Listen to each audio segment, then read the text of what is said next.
You're scrolling through social media at 2 a.m. and suddenly you see it. Another influencer promising that if you just avoid all pleasure for 7 days, your brain will magically reset and you'll become a productivity machine. They call it a dopamine detox. It sounds scientific. It sounds like the answer you've been searching for. But here's the uncomfortable truth no one wants to tell you. Your brain isn't broken, and dopamine isn't your enemy. In fact, the entire concept of a dopamine detox is based on a fundamental misunderstanding of how your mind actually works. Let me take you inside the neuroscience laboratory at Northwestern University, where in early 2025, researchers made a discovery that completely dismantled the dopamine detox movement.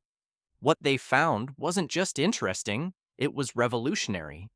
They discovered that dopamine doesn't work the way wellness influencers think it does. It's not a simple on-off switch that gets overloaded by modern life. It's an intricate symphony of signals that helps you learn from both pleasure and pain, that guides you toward rewards and away from danger, that shapes every decision you make without you even realizing it. Dr. Gabriela Lopez, the lead researcher, put it perfectly when she said, "Dopamine is not all good or all bad. It rewards us for good things, but also helps us tune into cues that signal trouble." Think about that for a moment. The chemical that influencers tell you to detox from is the same chemical that keeps you alive. It's what makes you pull your hand away from a hot stove. It's what helps you remember that certain foods made you sick. It's what motivates you to seek connection, to pursue goals, to find meaning in a chaotic world. But the dopamine detox trend treats this sophisticated system like it's a dirty filter that needs cleaning. Proponents claim that modern technology has flooded your brain with too much dopamine, leaving you unable to enjoy simple pleasures or focus on important tasks. They promise that by temporarily eliminating music, social media, food enjoyment, and even conversations, you can somehow restore your brain's natural sensitivity and achieve mental clarity. The problem? Every single part of that claim is scientifically wrong. Here's what actually happens when you try a dopamine detox. You're not reducing dopamine levels in your brain. That's physiologically impossible without dying. Dopamine is a naturally occurring neurotransmitter that your body produces constantly, whether you're staring at your phone or sitting in complete silence. What you're actually doing is fighting against millions of years of evolution that programmed your brain to seek out rewards necessary for survival. And when you deprive yourself of all pleasurable activities, you're not resetting anything. You're triggering your brain's stress response systems, flooding your body with cortisol and other stress hormones that actually impair cognitive function and mood regulation. Let me tell you how this myth started, because understanding its origin reveals why it spread so quickly despite being fundamentally flawed. In 2019, a psychologist named Cameron Sipa coined the term dopamine fasting in an article on LinkedIn. His intention was actually quite reasonable. He wanted to help tech workers and venture capitalists reduce their dependence on certain compulsive behaviors like emotional eating, excessive internet use, and constant phone checking. He based his approach on cognitive behavioral therapy, a well-established psychological treatment that helps people change harmful habits over time through mindfulness and new coping strategies. But then something fascinating and disturbing happened. The term dopamine detox was too catchy, too marketable, too perfectly designed for social media virality. It escaped from its original context and mutated into something completely different. Instead of being a thoughtful application of cognitive behavioral therapy, it became an extreme wellness fad promising instant transformation. People began interpreting it literally, believing they could actually reduce dopamine in their bodies, thinking that this brain chemical was somehow toxic and needed to be purged like a poison. Even Dr. Sipa himself admitted that the name is misleading and shouldn't be taken literally. But by then, it was too late. The trend had taken on a life of its own, spreading across TikTok, Instagram, and YouTube with millions of views. Wellness influencers began promoting increasingly extreme versions, some advocating for avoiding all food pleasure, all human contact, all music, all exercise. The original therapeutic concept had been twisted into something that resembles self-punishment more than self-improvement. Now, let's dive into the neuroscience that demolishes this entire premise. When Northwestern researchers studied how dopamine actually functions in the brain, they discovered something that the dopamine detox crowd completely misses. Dopamine operates through multiple distinct pathways in different brain regions, each with specialized functions. It's not a uniform flood of pleasure chemicals. It's a complex signaling system that processes both positive and negative experiences in nuanced ways. The study revealed that dopamine signals in two key brain areas, the nucleus accumbens and the dorsomedial striatum, respond differently to negative experiences. This matters enormously because it means dopamine isn't just about chasing pleasure. It's about learning, adapting, and surviving. When you encounter something dangerous or unpleasant, specific dopamine circuits help you remember to avoid that situation in the future. When you experience something rewarding, different circuits reinforce that behavior. This discovery has profound implications for understanding why the dopamine detox concept is so flawed.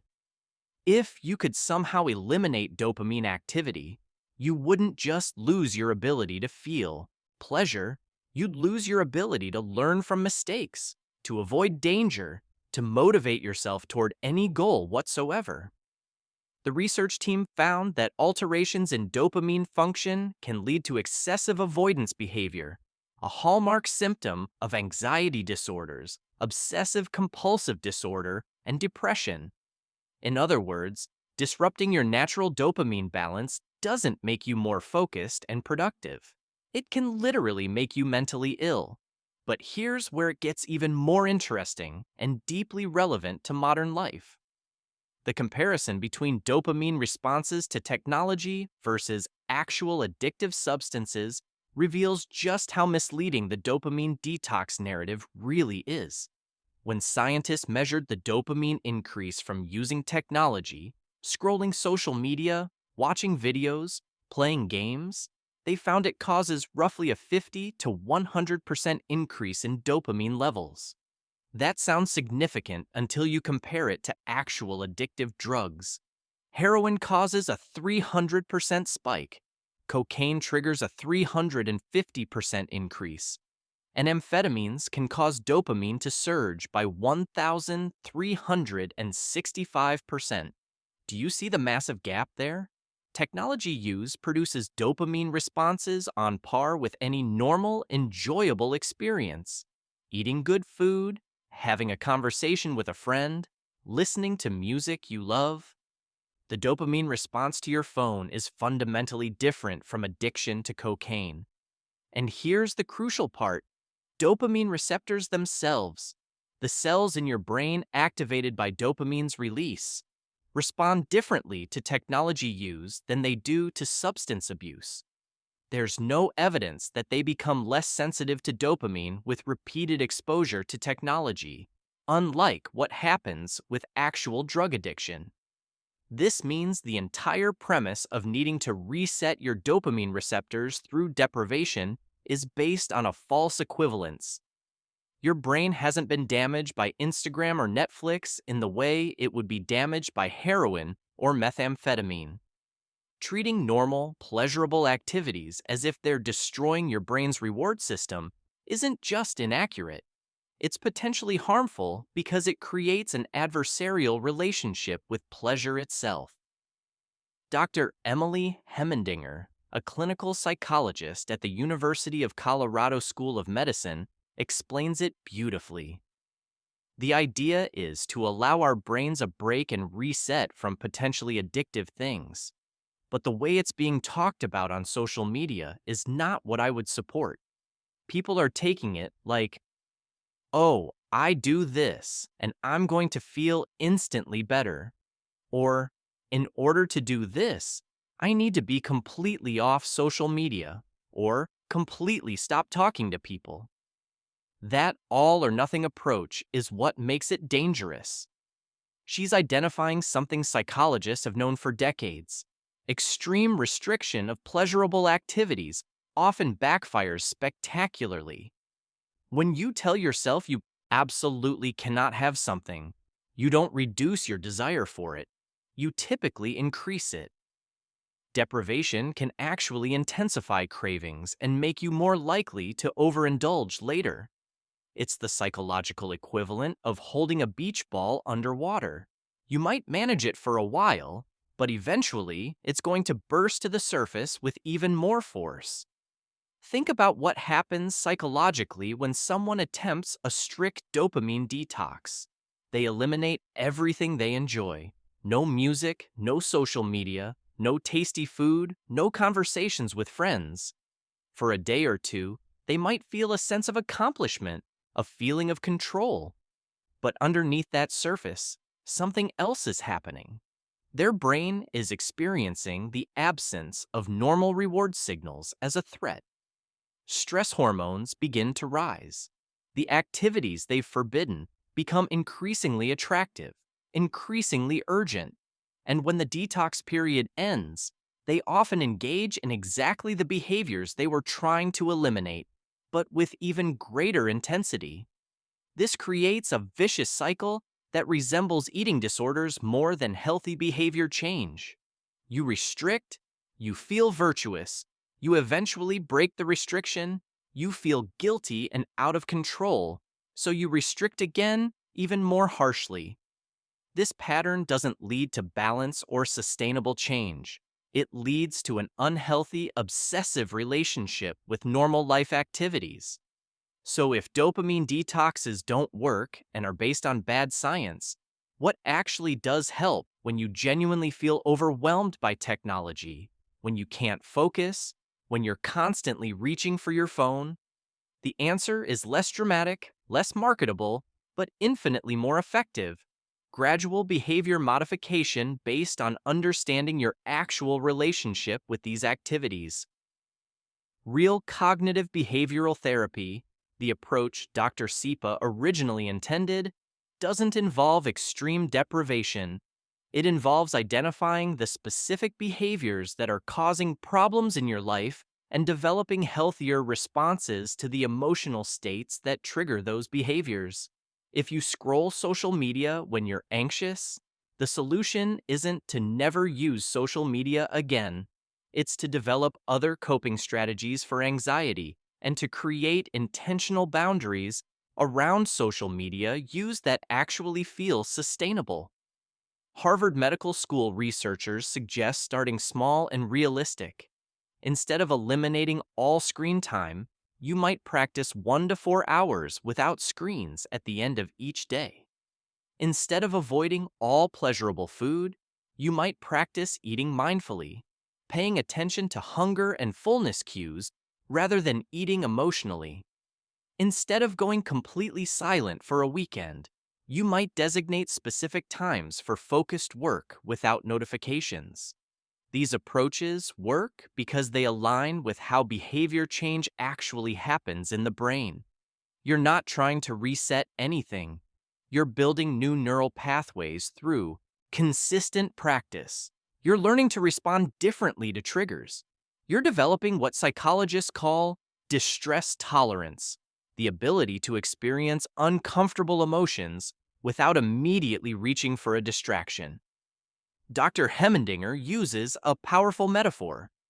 When we try to control our emotions by numbing out with social media or with drugs, alcohol, eating disorder behaviors, it's like we're trying to push a beach ball underneath the water. You can do it for a while, but it takes a lot of energy, and eventually that beach ball is going to pop up. Real change comes from learning to let the beach ball float naturally. from developing the capacity to experience your emotions without having to immediately suppress or avoid them. This brings us to a deeper truth about why the dopamine detox trend became so popular in the first place. It appeals to something very human: our desire for a quick fix, for a dramatic transformation, for a simple explanation of complex problems. Modern life genuinely is overwhelming. The constant connectivity, the infinite scroll, the bombardment of notifications, these things do affect our attention, our stress levels, our sense of well-being. But the solution isn't to treat our brains like they're broken machines that need a factory reset. The real issue isn't that we have too much dopamine or that our reward systems are damaged. The real issue is that we live in an environment engineered to capture our attention in ways that don't necessarily serve our long-term goals or values. Social media platforms employ teams of psychologists and neuroscientists to make their products as engaging as possible. Video games use sophisticated reward schedules to keep you playing. Streaming services autoplay the next episode before you can even decide if you want to keep watching. Understanding this shifts the entire frame. You're not defective. Your brain is responding exactly as it's designed to respond. The problem is the environment, not the machinery. And the solution isn't deprivation, it's intentionality. It's asking yourself, what do I actually want from my technology use? What boundaries would serve my values and goals? What alternative activities genuinely enrich my life? Recent research on digital well-being suggests that the most successful interventions aren't about abstinence, but about alignment. People who report the highest satisfaction with their technology use aren't those who use it least. They're those whose use aligns with their values and intentions. Someone might spend hours on social media connecting with a community that matters to them and feel energized rather than depleted. Another person might spend 30 minutes scrolling mindlessly and feel terrible afterward. The difference isn't the amount of time or the dopamine produced. The difference is the relationship between the activity and what matters to the person. This is why one-size-fits-all approaches like dopamine detoxes fail so consistently. They ignore the context, the individual, the purpose behind the behavior. Let me share what evidence-based approaches to technology and behavior change actually look like. First, they involve curiosity rather than judgment. Instead of labeling your phone use as bad and shameful, you might simply track it and notice patterns. When do you reach for your phone? What are you feeling in those moments?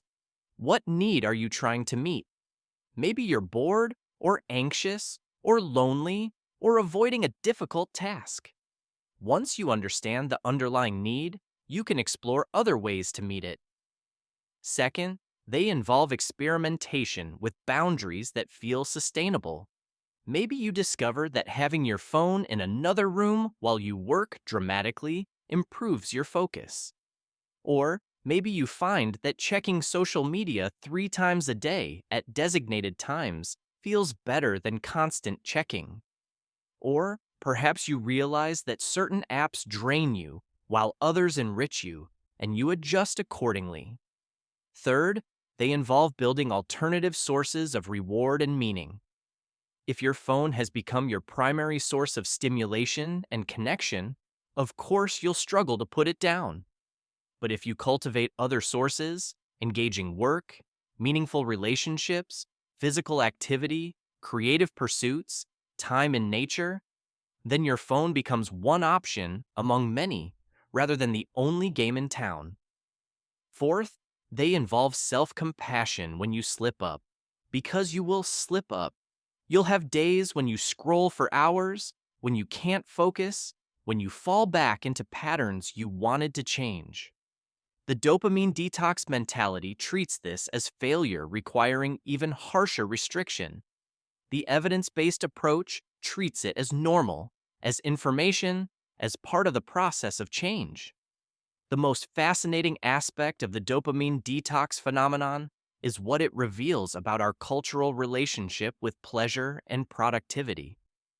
We live in a society that simultaneously bombards us with stimulation and shames us for enjoying it. We're encouraged to consume constantly, but also to optimize ourselves relentlessly. We're told to relax, but also to monetize our hobbies. We're promised that the right combination of restriction and discipline will finally make us good enough, productive enough, worthy enough. The dopamine detox trend fits perfectly into this cultural paradox.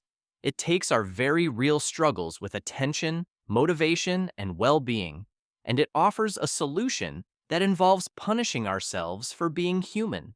It promises that if we just eliminate pleasure and distraction, we'll transform into the idealized versions of ourselves we see online. But that promise is a lie, because those idealized versions are themselves part of the problem. Carefully curated images that bear little resemblance to actual human life. What if, instead of trying to detox from dopamine, we learn to understand our relationship with reward and motivation? What if we got curious about what we're actually seeking when we reach for our phones or scroll through feeds or binge watch shows? What if we develop the capacity to experience discomfort without immediately reaching for a distraction, while also permitting ourselves to enjoy pleasurable things without guilt? This isn't a 7-day fix. It's not a dramatic transformation you can film for TikTok. It's a gradual, messy, non-linear process of becoming more aware of your own mind, more intentional about your choices, more compassionate toward your humanity. It's learning to work with your brain rather than against it, understanding that dopamine isn't your enemy, but a crucial part of what makes you capable of learning, growing, and thriving. The neuroscientists studying dopamine aren't trying to help you eliminate it. They're trying to understand how it works so we can address genuine problems like addiction, depression, and anxiety. They're discovering that this system is far more sophisticated, more adaptive, more essential than the wellness industry wants you to believe. Your brain doesn't need a reset. It needs understanding. It needs support. It needs an environment that allows its natural wisdom to emerge. So the next time you see another influencer promoting a dopamine detox, remember what the science actually says.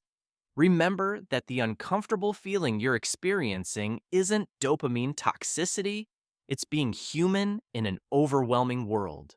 Remember that the solution isn't deprivation, but intention, not restriction, but relationship, not punishment, but compassion. Your brain is not broken. Your dopamine is not your enemy, and you don't need a detox to become the person you want to be. You need information, support, and the courage to build a life that actually aligns with what matters to you. That's harder than a 7-day cleanse, but it's also infinitely more real, more sustainable, and more likely to actually change your life. So if this video resonated with you, if it challenged something you believed or confirmed something you suspected, I'd love to hear from you. Hit that subscribe button, leave a like, and drop a comment with your city. Let's build a community of people who understand that real change comes from working with our humanity, not against it.